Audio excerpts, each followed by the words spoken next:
الہی گناہوں سے منہ موڑ دے برائی. نحمدہ و نصلی علی رسولہ الکریم. اعوذ باللہ من الشیطان الرجیم.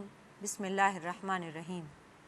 عزیزان گرامی، السلام علیکم ورحمۃ اللہ وبرکاتہ.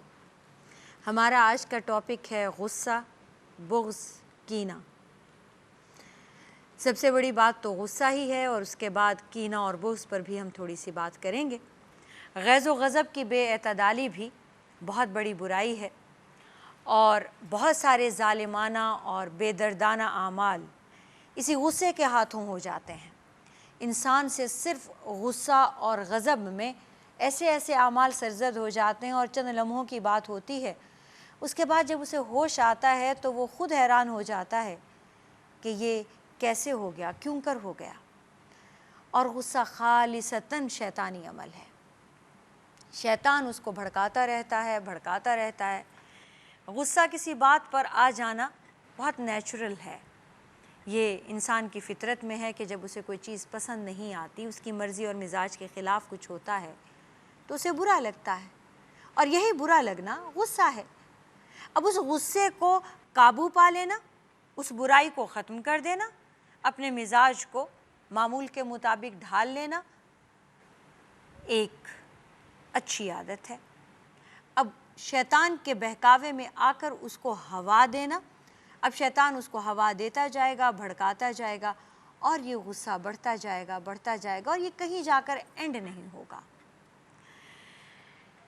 اللہ تعالیٰ نے اس کو شیطانی عمل قرار دیا ہے. بعد میں اکثر انسان اس شیطانی عمل کے بعد اکثر پچھتاتا بھی ہے، اور شرمندہ بھی ہوتا ہے، نادم بھی ہوتا ہے. لیکن اللہ تعالیٰ نے اس کو شیطانی عمل کیوں قرار دیا ہے؟ کیونکہ شیطان آگ سے ہے، اور غصہ بھی آگ ہے، شیطان سے ہے. اس لیے ایک مسلمان کو چاہیے کہ اپنے غصے پر قابو رکھے اور بغیر وجہ کے غیظ و غضب کا اظہار نہ کرے.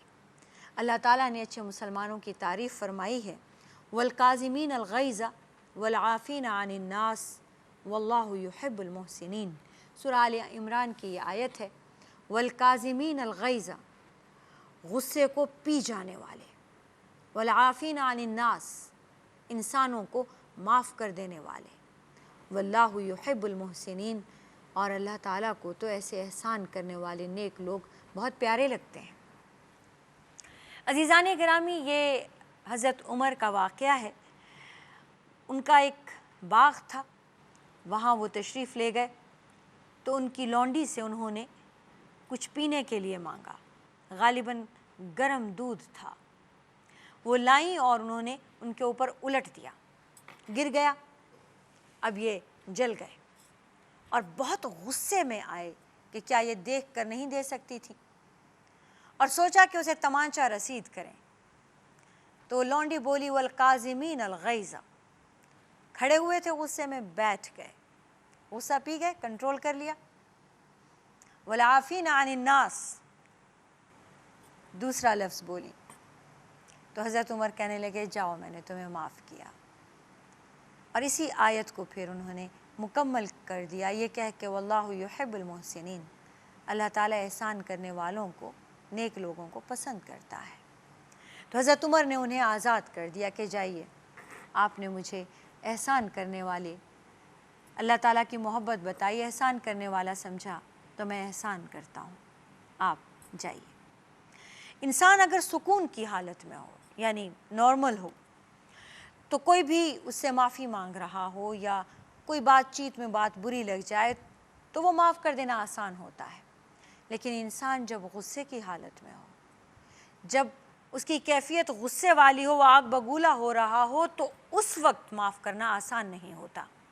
اور یہ اس وقت کی کیفیت ہے جب گرم گرم دودھ ان پر الٹ گیا ہے اور وہ غصے میں ہیں اور وہ مارنا چاہتے ہیں، وہ سزا دینا چاہتے ہیں.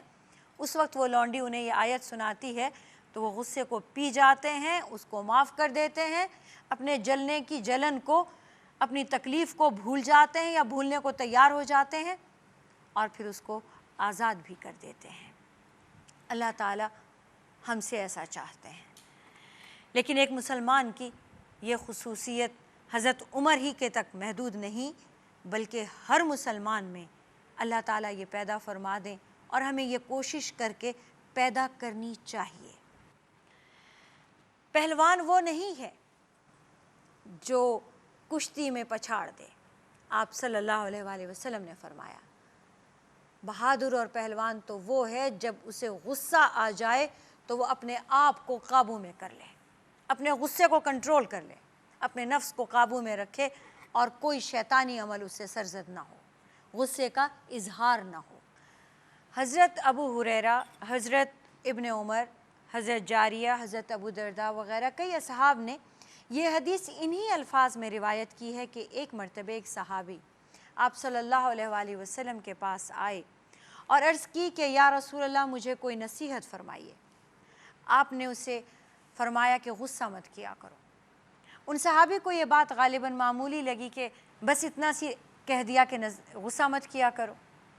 انہوں نے دوبارہ پوچھا یا رسول اللہ مجھے کوئی اور نصیحت فرمائیے جو اس سے بھی بڑھ کر ہو۔ آپ نے فرمایا غصہ مت کیا کرو۔ وہ شخص بار بار یہ سوال کرتا رہا اور آپ صلی اللہ علیہ وآلہ وسلم اسے بار بار یہی نصیحت دہراتے رہے۔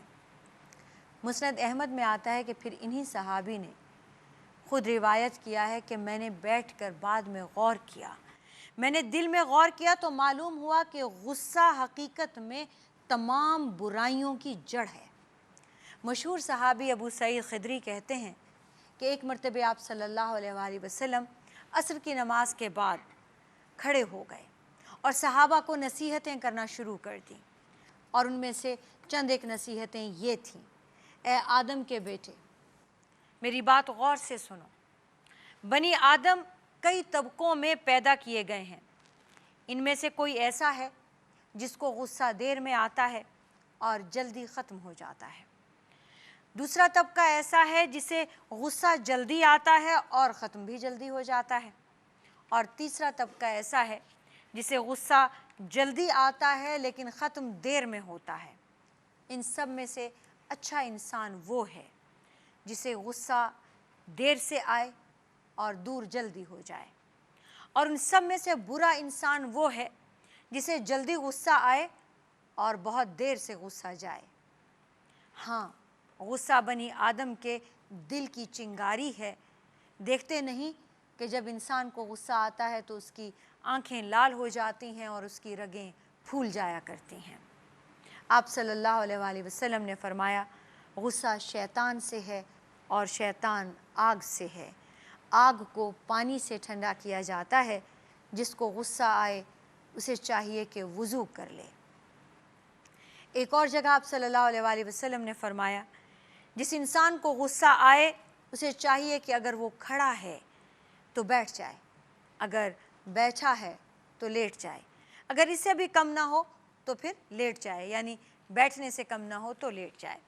صحیحین میں ہے کہ آپ صلی اللہ علیہ وآلہ وسلم کے سامنے ایک مرتبہ دو صحابیوں کی کچھ تکرار ہو گئی اور تکرار بڑھ گئی، اس میں تلخی اتنی آ گئی کہ ایک صحابی کا چہرہ غصے سے لال ہو گیا اور رگیں پھول گئیں۔